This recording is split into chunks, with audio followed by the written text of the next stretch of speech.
I would like to introduce to our viewers Go Against the Tide, Mr. Kurtem Hydem, which is specialist in matters of elections, and he's a writer of New American Magazine. You would like to say something about elections to polls, which are very important. So please do that. Well, actually, how about if we start with what the paper trail movement is and how I got started in that. Would that be a good start? Yeah. Okay. I was teaching computer science at a college as an adjunct faculty member back in the 1980s, and I led my students in a study of what was the latest emerging technology in voting equipment, which was a paperless computerized voting machine. And that's when I advocated for a paper trail. I got to speak in Boston at a symposium, and until somebody comes up with a date earlier than August the 14th, 1986 for a public advocacy for a paper trail in the voting equipment, until someone comes up with a date earlier than that, I'm going to claim I'm the original, and it does not look like anyone's going to come forward now with that. So, but the paper trail, how about if I explain what that is? The idea of a paper trail is, people usually call it a voter-verified paper trail, meaning that the voter gets to verify his or her vote on paper in something that can be recounted, because you really can't tell for sure when you just look at a computer screen, because it is relatively easy to have something on the screen but put something else in the database. So that is, and there are also, there are two basic ways to have a paper trail. One is by having what's known as an optical scan ballot, and that is one where the voter marks it on the piece of paper, and the paper is then fed into a computer that is prepared to read it. The other kind is where you can vote with a piece of electronic equipment that produces a paper record of what you voted, so that the voter can also check that to be sure that it's right. And then that can be recounted in case there's any suspicion that anything has gone wrong with the computerized aspect of it. So that would be what a paper trail is. Now, I hope that wasn't too long an explanation. Oh, yes, it would be useful. So, what is the other method to false, to check the elections? Okay, yes, because the paper trail itself is good, but it's not the only thing. And this is something that can be of a concern. First thing is, a paper trail itself is no good unless there is a way to actually do those recounts, and to also make sure that that there are proper controls of the people with those paper ballots that come out of it. But there are many other things as well, such as you need to make sure that no one is modifying the totals, because the totals, if they're on a computer, they can be modified. And the way that this was done in traditional American elections, long before anybody even dreamed of a computer for anything like this, was that the votes had to be counted immediately after the polls closed, and the results had to be proclaimed publicly and written down on a piece of paper and posted at the precinct. And that's also important because there are suspicions sometimes, whether they're well-founded or not. They are still suspicions, but suspicions that, that perhaps someone is adjusting the totals. So, and you have some investigations about the German elections during the Hitler's time. Could you show us some incomes of these investigations? Okay, well, yes, I wrote an article for the New American a couple of years ago, and it was called Dictators Dictating Elections. But there's an example of where there was a paper trail, but the other problems were there. Certain things that they did under, and there's even a book out called Voting for Hitler and Stalin, and that's a very good book. I know it's available in German and in English. But one of the things that the Nazis did, of course, was they did intimidation. They intimidated the voters. Another thing that the Nazis did was they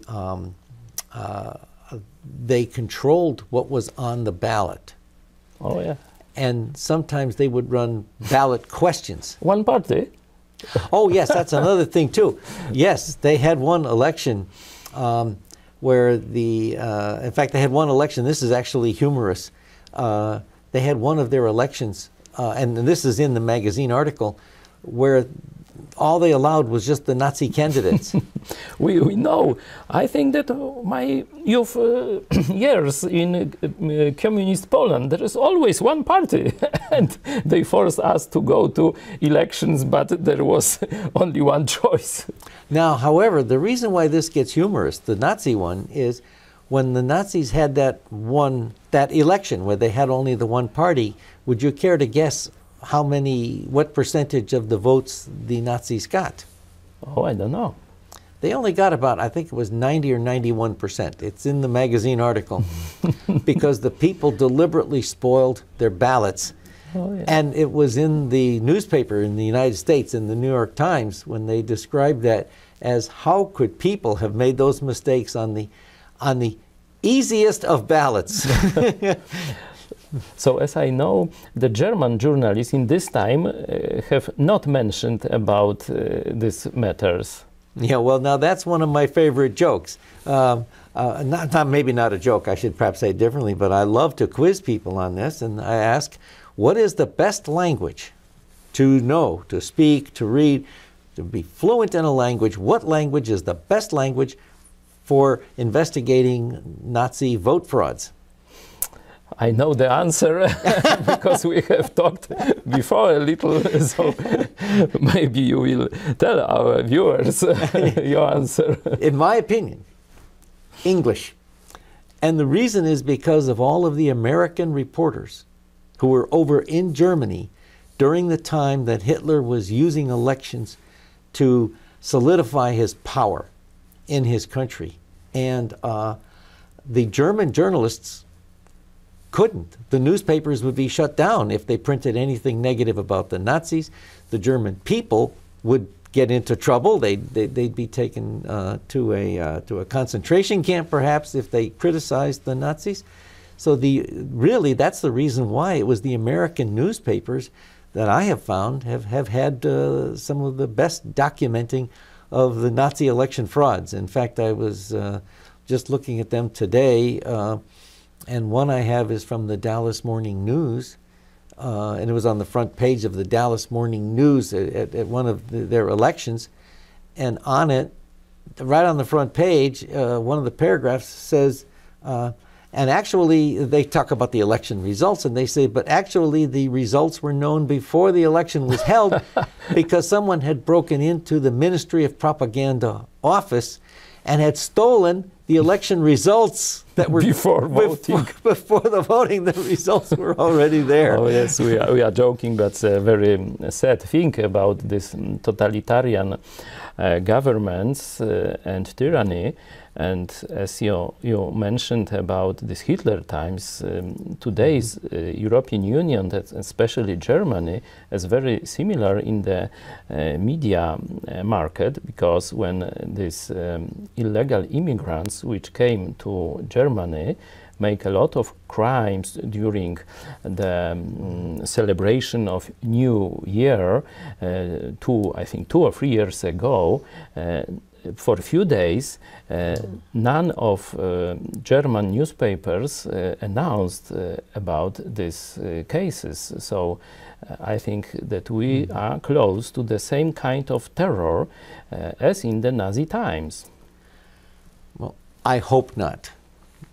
I We hope too. not but we can hope. But one of the things that I would also like to say is that if you want to take a look at your elections, you also have to watch out for the voter registration lists. Do you have voter registration lists in Yes. Poland?